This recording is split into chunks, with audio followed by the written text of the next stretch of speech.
Bismillahirrahmanirrahim, sahabat mulia. Pada dua bagian pertama kita sudah membahas bagaimana mudarat-mudarat yang ada di kehidupan sosial media. Kita resume lagi bahwa yang pertama, para salafus soleh dulu itu jarang atau hampir tidak pernah mempublikasikan area privat mereka. Kalau yang disebut area sosial itu area umum. Masjid, pasar, konflik peperangan, ada perdebatan berkaitan dengan urusan-urusan sosial, itulah yang disebut sosial, bukan berkaitan dengan pribadi. Dan begitupun kitab-kitab yang kita baca, hampir dalam seluruh kitab-kitab yang kita baca, apakah itu Al-Quranul Karim, ataukah kemudian kitab-kitab tafsir yang lain, itu jarang bicara soal kehidupan pribadi.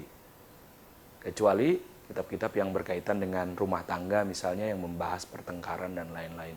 Jadi jarang sekali berkaitan dengan pribadi. Kenapa? Karena area pribadi itu area privat.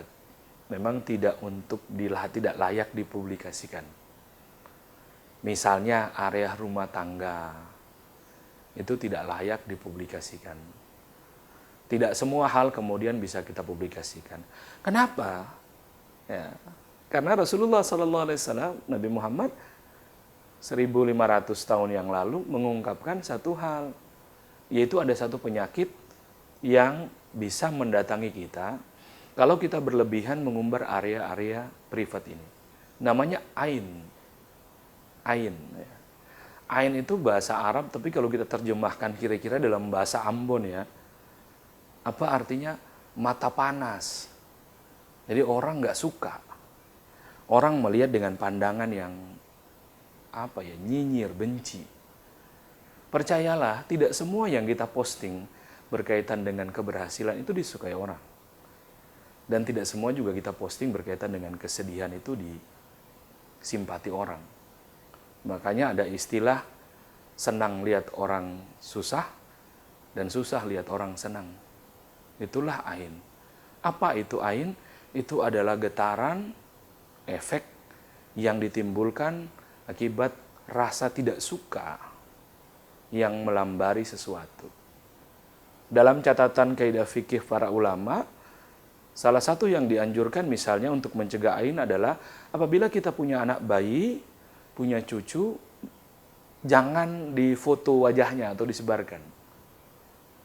Karena biasanya dia mengalami masalah gitu. Nah, kalau dalam bahasa Jawa itu disebut sawanan, dia merasa mengalami gangguan karena banyak orang melihat. Yang mungkin tidak 100% itu dilambari dengan rasa suka. Tapi ada juga rasa yang tidak berkenan, tidak suka, tidak mau. Nah, kondisi umumnya adalah seperti itu. Sehingga ketika kita melakukan aktivitas di sosial media, maka perlu kita pikirkan, perlu kita pilih. Apakah kemudian yang kita sajikan itu nanti bermanfaat kepada kita atau tidak. Jangan sampai tadi menimbulkan efek balik, yaitu ain, penyakit yang disarikan oleh rasa tidak suka orang lain. Dan ain itu ada, kata Nabi. Ain itu bisa terjadi kepada siapa saja. Rasa tidak suka yang banyak, itu kemudian bisa jadi berakumulatif seperti doa-doa yang terpanjat, yang mungkin membuat seseorang berubah suasananya, berubah takdirnya, dan lain-lain. Karena itu kehidupan pribadi adalah kehidupan privat yang mesti kita jaga. Kehidupan rumah tangga misalnya, tidak perlu dan tidak elok kemudian kita posting, kita sharing kepada orang lain. Apapun yang terjadi, rumah tangga adalah area privat yang wajib kemudian kita lindungi. Anak-anak kita misalnya, perlu kita lindungi mereka. Sharing berlebihan hanya akan menimbulkan rasa tidak suka tadi. Area-area kekayaan, area-area privasi, kalau di-sharing berlebihan menimbulkan kecemburuan. Kita mungkin senang, orang lain belum tentu tidak.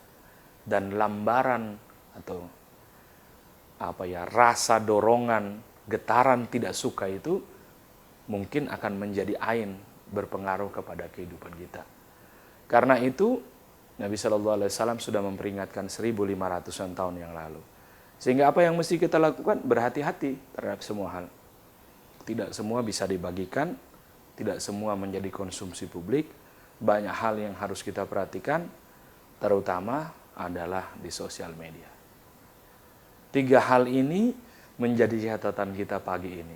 Pertama, mari bedakan area privat dan publik. Publik itu berkaitan dengan urusan umum, privat adalah urusan-urusan pribadi yang hampir sama sekali tidak wajar kalau dipublikasi. Itu area privat. Kalau sahabat-sahabat pernah ke Eropa atau Amerika, sungguh sangat berbeda. Pertemuan kita dengan orang-orang Eropa tuh kita tidak layak atau tidak etis bertanya, udah menikah belum? Anaknya berapa? Itu tidak etis. Karena itu dianggap area pribadi. Pertanyaan atau diskus kita dengan mereka berkaitan dengan cuaca, how is the weather today, hari ini panas sekali atau hari ini rainy day, hujan, how's traffic, gimana trafficnya, lalu lintas ada kemacetan, itu namanya area-area publik. Nah, area privat itu jarang disentuh. Yang kedua adalah kita mengontrol diri terhadap semua yang terjadi sekarang. Perilaku kita di tempat umum dan perilaku kita berinteraksi dalam seluruh platform sosial media adalah hal yang perlu kita kontrol sehingga tidak menjadikan kita justru mudarat. Jangan karena satu komen, ya, jangan karena live lalu kita menghina orang lain, ujung-ujungnya kita masuk penjara. Jangan, tidak boleh. Pikirkan dengan rasional apa yang mesti kita pilih. Jangan karena kita pengen konten kita bagus, pilihan katanya salah, ujung-ujungnya berurusan dengan aparat penegak hukum. Jangan, kita pikirkan dengan cermat apa yang mesti kita lakukan. Yang ketiga adalah Nabi sudah mengingatkan dan itu diriwayatkan para ulama bahwa penyakit ain itu ada. Apa penyakit ain itu? Rasa tidak suka, getaran atau energi tidak suka milik orang yang ketika melihat sesuatu yang terjadi pada kita. Jadi itu ada rasa tidak suka.